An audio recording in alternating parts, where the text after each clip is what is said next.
भी करती है आप लोग गुस्सा जाते हैं। और एक बात तो और कि महिलाएं ज़्यादा धार्मिक होती हैं, ये तो आप बस जरा सा कैमरा पीछे करिए। सचिन मोदी दिखाई देता है, मोदी दिखाई दे, देखना बंद कर दो मोदी को, झूठ बोलता है। लड़ाई तो सबकी है।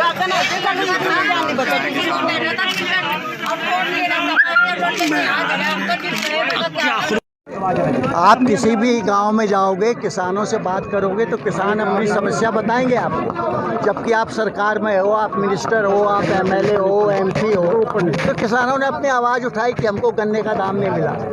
गन्ने की घोषणा आपने अभी की थी, बिजली का रेट इतना ज़्यादा हो गया है, बिजली कट रही है, और भी बहुत सी बातें थी जो समस्याएं हैं उनकी। मंत्री डॉक्टर संजीव बालियान का बयान आया था कि जो नारे लगाने वाले थे वो आरएलडी के नेता थे, उस पर क्या कहना चाहेंगे?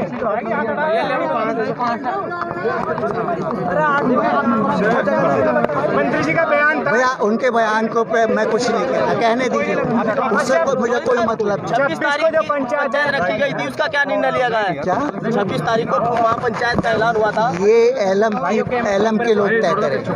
मैंने जैसा वहाँ का, मैं किसानों के साथ हूँ, जो वो तय करेंगे मैं उनके साथ। जो पीड़ित महिला थी उनसे बात हुई, उन्होंने बताया क्या हुआ था, जो ऑलरेडी आ चुका है प्रेस में, वही बताया उन्होंने। और पुलिस भी मौजूद थी, उन्होंने भी देख लिया, दरवाज़ा भी देख लिया, और मुझे विश्वास है, मुझे लगता है कि न्याय होगा। सर क्या लगता है कि पुलिस मुकदमा दर्ज करेगी जिस तरह से? अब देखिए, इंतज़ार कीजिए, क्योंकि कानून तो ये कहता है कि FIR दर्ज होनी चाहिए। मुख्य दोषी किसको मानते हैं? मुख्य दोषी किसको मानते हैं? देखिए, किसान इतना परेशान है, और जो सरकार के मंत्री और MP MLA आते हैं वो थोड़ी दबंगई दिखाते हैं, वो किसान बर्दाश्त करने को तैयार नहीं। चोई साहब, जिस तरह से बीजेपी का विरोध हो रहा है चारों तरफ, क्या आप क्या मैसेज देना चाहेंगे? यार ये फोन पर रखना भाई। देखिए, सभी वर्ग की आज परेशान है, मजदूर हो, किसान हो, जो छोटा मोटा काम करते हैं गांव में, बिजली के कनेक्शन काटे जा रहे हैं, रसोई गैस का दाम जो है बढ़ा दिया गया, और उसकी जो पैसा देते थे वो कम हो गया। तो सब क्षेत्र में समस्या ही समस्या। ये कहते हैं किसानों की आय दुगनी कर देंगे, किसानों की आय आधी हो रही है, तो नाराज तो होंगे ही ना किसान, नहीं होंगे अगर ऐसी हालत होगी तो। तो उनको सुनना चाहिए था, समझाने की कोशिश करनी चाहिए थी, लेकिन वो अपने गर्व में थे। चौधरी अजीत सिंह चौधरी अजीत सिंह ये आरएलडी के कार्यकर्ता थे, किसान नहीं थे, क्या कहेंगे? बीजेपी सांसद कह रहे हैं। अच्छा, बीजेपी के सांसद किसान है, वो भी सांसद है, वो किसान है क्या? झूठ बोल रहे हैं क्या? इसका क्या मतलब हुआ?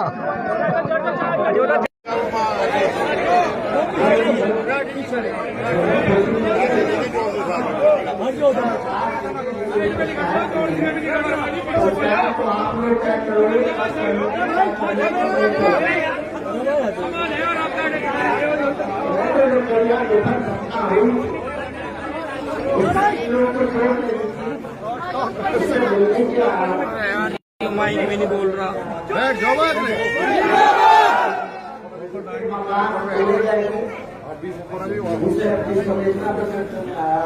पंचायत की बात को हम लोग करेंगे, क्या करना है, कैसे करना है, कब करना है, नहीं करना है, ये आपका सवाल है। मैं ये नहीं कह रहा, मैं आपसे ये नहीं कहता कि किसान मेरे साथ है, मैं तो कह रहा हूँ मैं आपके साथ।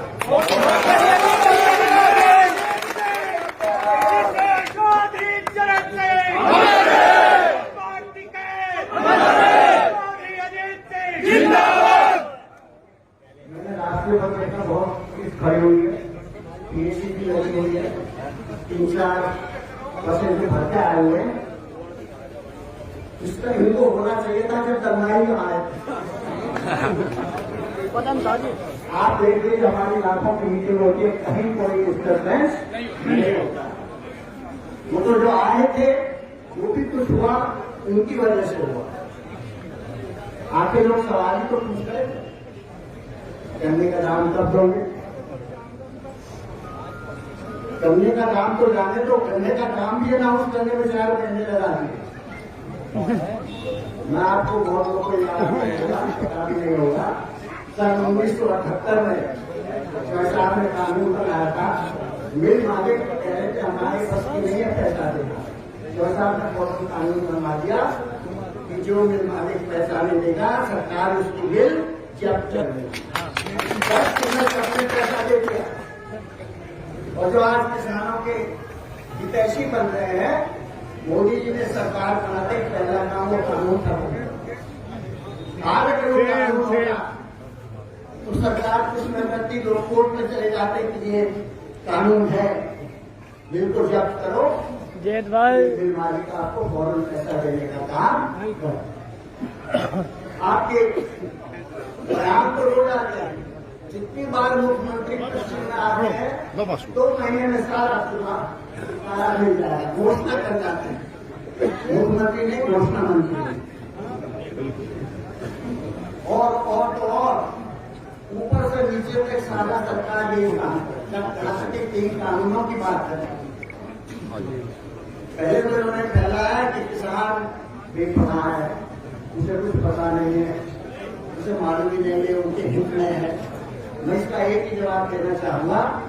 मैंने एक वीडियो आई थी मेरे पास, एक 75 साल का मुद्दा था, उससे पूछा टीवी वाले ने कि सरकार तो कह रही है किसानों के हित में एक कानून, उस बूटे ने मालूम क्या था। इसने कहा अगर ये कानून किसानों के हित में होता तो 70 साल पहले बन गया होगा।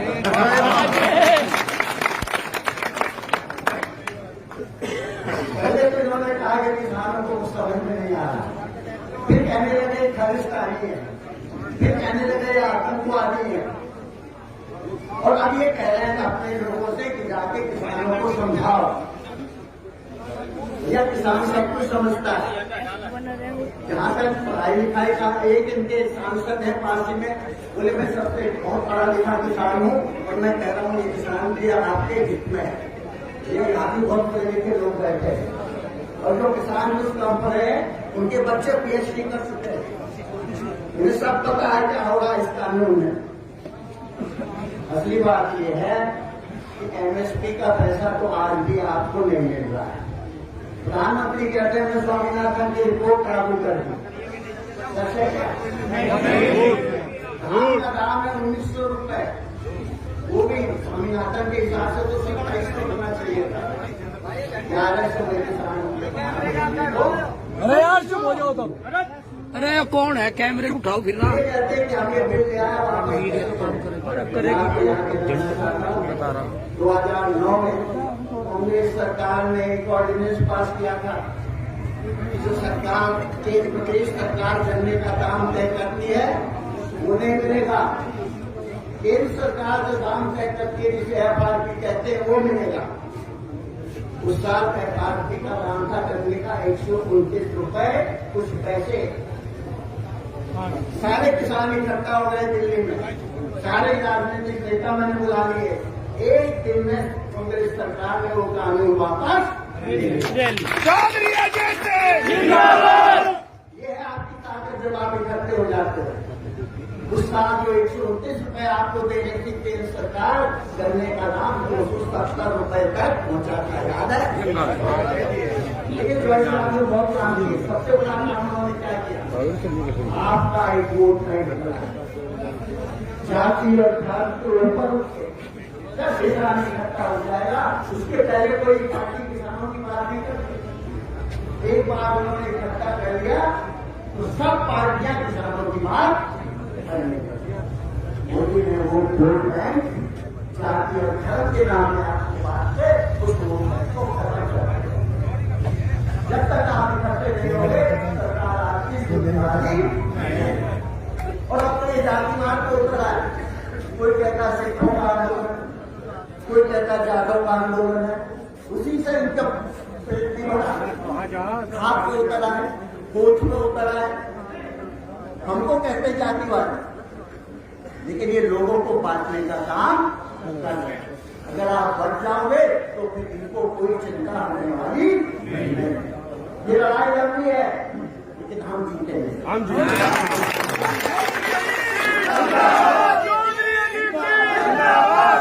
अच्छा, इस कानून में खराबी क्या है? बार बार सरकार के लिए कोई बताए तो क्या खराब है? ये आप कानून ला रहे हो तो किसके लिए ला रहे हो, क्यों ला रहे हो, क्या खूबी है? किसान की आज बिजली तो आप ऐसे ही कर दे रहे हो, हो गए ना बिजली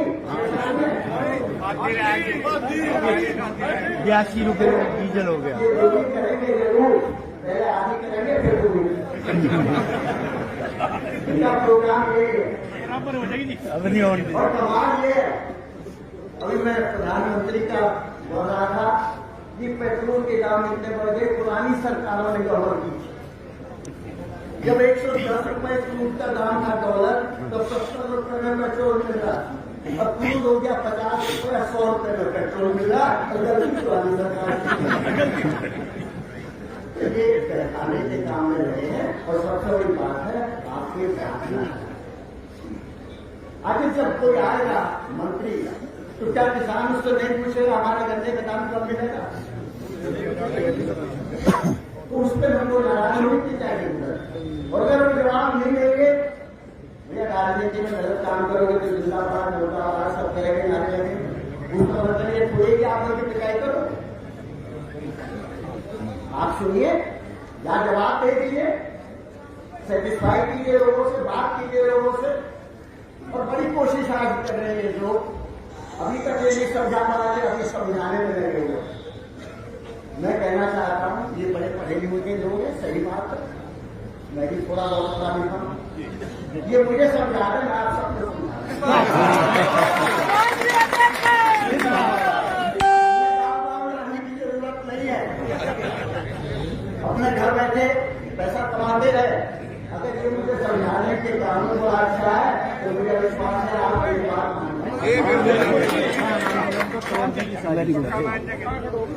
असल में आपको एक बात और बता दूं कि आज एमएसपी के खिलाफ कुछ करने को तैयार नहीं। 2011 में मनमोहन सिंह ने 2010 में कमेटी बनाई कि किसानों को फसल का दाम कैसे अच्छा मिले।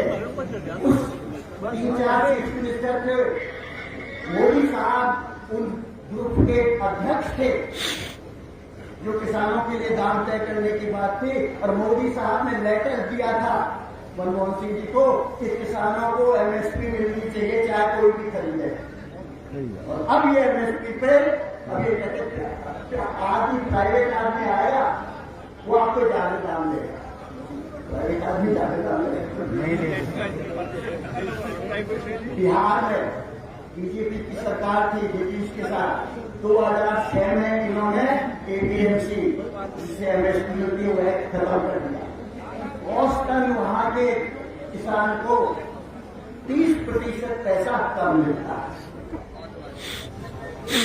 प्राइवेट आदमी क्यों वहां जाके जाके पैसा दे देता है। देखिए मोदी साहब वहां क्या होगा, ये आपको पहचानने की कोशिश कर रहे हैं, आपको बांटने की कोशिश कर रहे हैं। इनको पहले तो ये नहीं पता कि आप किसान समझता नहीं है, मेरे ख्याल से इसको समझ नहीं किसानों के बारे में। किसान सब समझ रहा है, जो आप ये भी कोशिश कर रहे हो कि ये जाति और ये धर्म और ये खाप और ये वोट किसान और बढ़ने वाला नहीं है, वो आप विचार समझ सकता। दूसरे कहते हैं कि कॉन्ट्रैक्ट फार्मिंग करें, कॉन्ट्रैक्ट फार्मिंग में एटीएम क्या कर देगा, कोई झगड़ा होगा। और अगर आप लोग कहें तो हम कह देंगे बोर्ड में से ले जाओ भैया, 5 एकड़ का किसान, 10 एकड़ का किसान या 1 बीघे का किसान अंबानी के साथ बोर्ड में चला जाए, वो तो अभी भी नहीं कर पाएगा। और बोर्ड में कौन से पैसे हो रहे हैं, लाखों केस पड़े हैं, तो 10 साल तक किसान इंतजार करेगा, वकील भी पड़ेगी, कर सकता है। देखिए गन्ना और शुगर मिल कॉन्ट्रैक्ट फार्मिंग है, ये भी कॉन्ट्रैक्ट फार्मिंग है, लेकिन सरकार दाम तय करती है, सरकार की जिम्मेदारी है कि आपको गन्ने का दाम दें। आप कॉन्ट्रैक्ट फार्मिंग में 2 के बदले 3 आदमी कर सकते हो, एक कॉन्ट्रैक्टर, एक किसान और एक सरकार। और सरकार की गारंटी होनी चाहिए कि आपका पैसा मिलेगा। ये कहते हैं आपकी जमीन नहीं जाएगी, कानून में कोई प्रावधान नहीं है कि आपकी जमीन चली जाएगी, इस कानून में नहीं है, सही कह रहे हैं। अभी मध्य प्रदेश में केस हुआ, कॉन्ट्रैक्ट फार्मिंग हुई, कॉन्ट्रैक्टर की कंपनी फेल हो गई, उसने लोन ले रखा था बैंक से इनकी जमीन के नाम से और बैंक ने छुट्टी का नोटिस दे दिया। यही होगा अगर आपने इन कानूनों को मान लिया तो आज नहीं तो कल बीज ये जाएंगे, खाद ये डालेंगे, सामान ये खरीदेंगे, आप तो मजदूर हो जाओगे और क्या करोगे आप। और एक बड़ी अजीब बात मुझे लग रही है, आज नहीं पुरानी सरकार भी किसानों की औसत आय 8,000 रुपये महीना है, मिनिमम वेज की नहीं मिलती आपको। ये पूरे परिवार की आय है, जिसमें बीवी भी काम करती है, बच्चे भी काम करते हैं। लेकिन अपने सारा मार्केट एक कर दिया। भैया आज मार्केट एक नहीं है क्या? कहाँ का सेब खाते हो, कहाँ का केला खाते हो, कोई रोक नहीं है। और इनके लिए अनाउंस करने के बाद इनके चीफ मिनिस्टर ने कह दिया, मनोहर लाल ने, हम उत्तर प्रदेश के किसान को घुसने नहीं देंगे, उससे हम नहीं खरीदेंगे। गेहूं और धान जो पैसा सरकार देती है वो नहीं चाहते कि दूसरे प्रदेश का वहां पे आ जाए, क्योंकि सरकार को वो पैसा देना पड़ेगा। तो खुद प्रधानमंत्री को तो इनके चीफ मिनिस्टर ने बात किया, यही नहीं मध्य प्रदेश का चीफ मिनिस्टर कहता है कोई ट्रक आएगी वहां से किसानों का सामान लेने और उस ट्रक को ही जब्त कर ले। अच्छा एक मार्केट बना दिया, चलो पहले नहीं था, बन गया। डूबी का किसान अपना धान लेने के काट के रह जाएगा बेचने के लिए, मंडी तक तो जाया नहीं जाता उससे। इसका सबसे बड़ा फायदा छोटे किसान को, और ये खरीद ही नहीं रहे। जैसा मैंने कहा खाली धान का नहीं है, बाजरा, मक्का, दाल, जो भी दाम है कोई ये एमएसपी पे खरीद नहीं करती। ये सरकार कहती है बहुत खर्चा है, 23 लाख करोड़ खर्चा हो जाएगा। सरकार ने 27 लोगों में एमएसपी मिलती है, 27 चीजों पे अगर सब हमने खरीद ली तो 23 लाख करोड़ का खर्चा है। 23 लाख करोड़ तो तब होगा जब 100% किसान आपको बेचेगा। पहले वही कर, पंजाब में भी 70% से ज्यादा नहीं बेचेगा। दूसरा जो सरकार 7 साल खरीदेगी और उसको अपने पास रखेगी तो 2 साल बेचेगी ना, गेहूं भी बेचेगी, धान भी बेचेगी, मक्का भी बेचेगी, कौन खाएगा? उसको कोई खा जाएगी सर। सारा मैंने आजकल पढ़े एक्सपर्ट से बात की है, सारा खर्चा अगर 27 चीजें जो एमएसपी में है सरकार सब खरीदे, एमएसपी भाव में खरीदने का विचार कर दे, 1,27,000 करोड़ का खर्चा है। 1,27,000 करोड़ इतना तो सरकार ने पूंजीपतियों का 1,75,000 करोड़ टैक्स कम कर दिया, जो हर साल देना पड़ता था उनको। लेकिन किसानों के लिए 1,27,000 करोड़ खर्चा करने के लिए सरकार तैयार नहीं।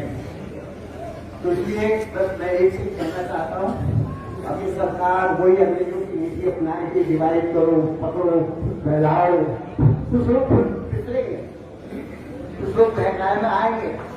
लेकिन मेरा मानना है किसान समझ गया है कि उसके जीवन मदन का प्रश्न है,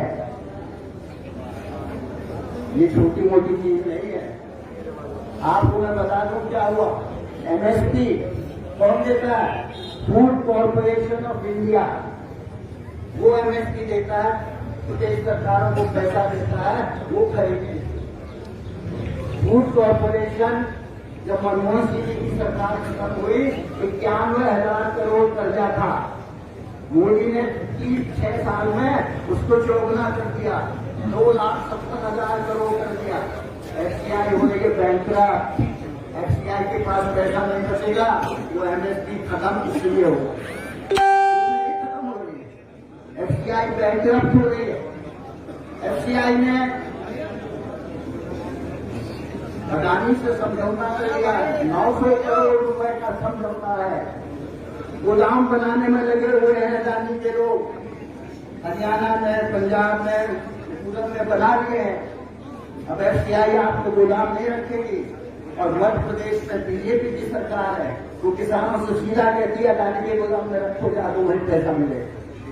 केंद्रीय दीक्षा जिंदाबाद, केंद्रीय दीक्षा जिंदाबाद, किसान एकता जिंदाबाद, किसान एकता जिंदाबाद। मैं एक बात कहना चाहता हूँ, आपकी एफआईआर लिखी गई नहीं लिखी, नहीं लिखी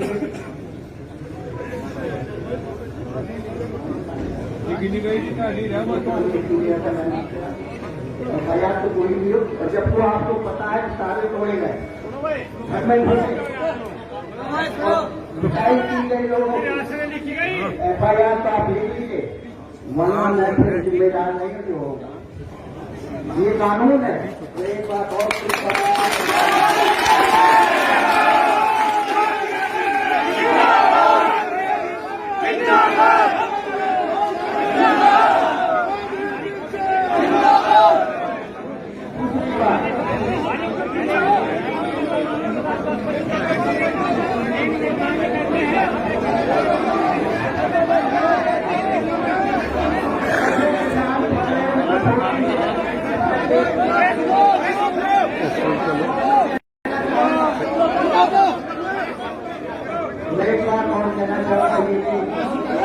ये भी अब सेना में जो करे हुए सीमा है वो भी आपकी के बच्चे हैं। मैं इसे एक ही बात कहना चाहता हूँ, तुम जनता की रक्षा के लिए पुलिस हो, किसी मंत्री की पुलिस तुम नहीं हो। जब ये पीट रहे थे पुलिस वाले आपके मंत्री के लोग, तो आपको उनको रोकना चाहिए। आज आपको यहाँ आने की जरूरत नहीं थी। हम तो लोगों को शांत से कानूनी ढंग से उनकी लड़ाई लड़ने का काम करेंगे। हम सभी दूसरा इस तरह का काम नहीं करेंगे। अब आप लोग क्या करना, आप लोगों के लिए एक कमेटी बनाई, आप लोग मिलकर इनसे बात करो, देखो पंचायत करनी या नहीं करनी आप तक करोगे, आप करोगे तो आएगा कोई ना कोई क्या हुआ, जनता है कोई क्यों हुआ है।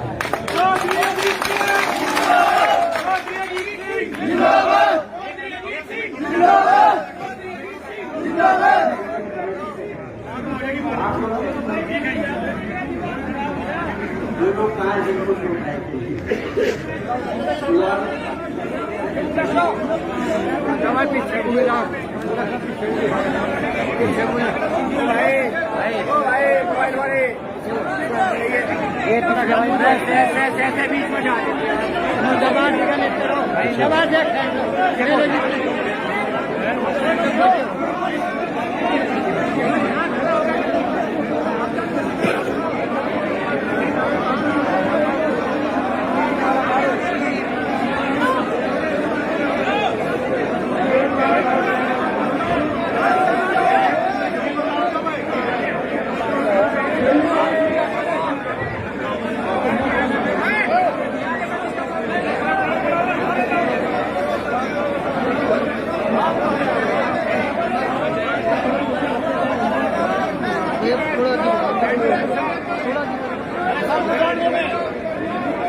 पीछे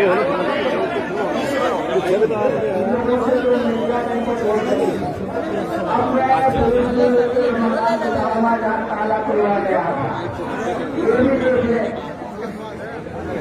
और फिर जो उचित कार्रवाई मुझे विश्वास है, मुझे पुलिस पे भी विश्वास है, अगर इनको मौका मिला सब चीजें दिखाई गई